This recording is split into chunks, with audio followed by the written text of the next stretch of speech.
বিজ্ঞান আর প্রযুক্তির অগ্রগতিতে দ্রুত বদলে যাচ্ছে আমাদের পৃথিবী। নতুন নতুন আবিষ্কার খুলে দিচ্ছে চিকিৎসার নতুন দিগন্ত। আশার আলো নাকি নতুন প্রশ্ন?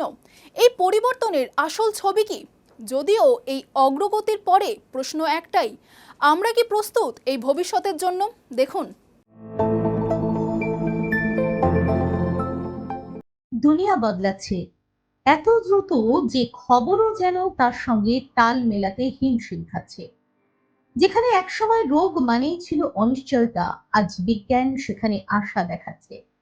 নতুন প্রযুক্তি, নতুন আবিষ্কার মানব জীবনের সীমা যেন প্রতিদিন নতুন করে দিচ্ছে। বিশ্ব জুড়ে দ্রুত এগোচ্ছে বিজ্ঞান ও চিকিৎসা প্রযুক্তি। একের পর এক নতুন গবেষণা এবং উদ্ভাবন বদলে দিচ্ছে চিকিৎসার ভবিষ্যৎ। জাপানের বিজ্ঞানীরা প্রথমবারের মতো একটি জীবন্ত দেহের ভেতরে কার্যকর কিডনি তৈরি করার দিকে গুরুত্বপূর্ণ অগ্রগতি দেখিয়েছেন। এটি ভবিষ্যতে অঙ্গ প্রতিস্থাপনের বিকল্প হতে পারে।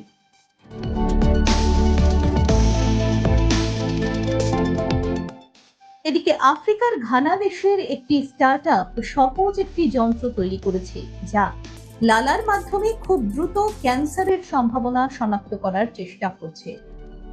তবে এই প্রযুক্তি এখনো পরীক্ষামূলক পর্যায়ে রয়েছে। আবার ইউরোপের সুইডেনে গবেষকরা ল্যাবরেটরিতে জীবন্ত স্নায়ু টিস্যু তৈরির কাজ করছেন, যা ভবিষ্যতে মেরুদণ্ডের আঘাত সারাতে সাহায্য করতে পারে।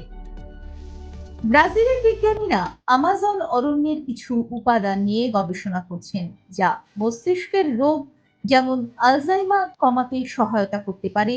তবে এটি এখনো নিশ্চিত চিকিৎসা নয়।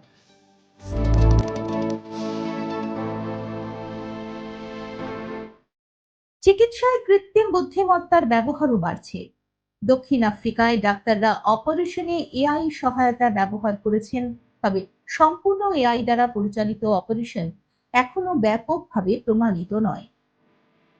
নেদারল্যান্ডসের গবেষকরা এমন একটি পরিধানযোগ্য ডিভাইস তৈরি করছেন, যা ব্যথা কমাতে সাহায্য করতে পারে। দক্ষিণ কোরিয়ায় কৃত্রিম চোখের প্রযুক্তি নিয়েও কাজ চলছে। এছাড়া সুইজারল্যান্ডের রক্তের মাধ্যমে দ্রুত ক্যান্সার শনাক্তের নতুন পদ্ধতি নিয়ে গবেষণা হচ্ছে এবং সিঙ্গাপুরে নতুন ধরনের ত্বক তৈরির প্রযুক্তি উন্নয়ন করা হচ্ছে, যা পোড়া রোগীদের চিকিৎসায় কাজে লাগতে পারে।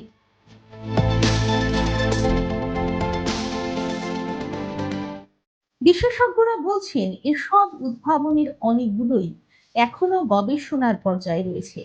তবে এগুলো ভবিষ্যতে চিকিৎসা ব্যবস্থায় বড় পরিবর্তন আনতে পারে।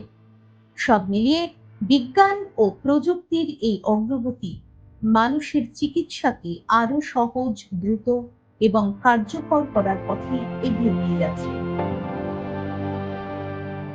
দেখুন এই সময়ের তথ্য ও চিত্র প্রতিদিন রাত ৯টায় ও সকাল ৮টায় শুধুমাত্র চ্যানেল ওয়ানে।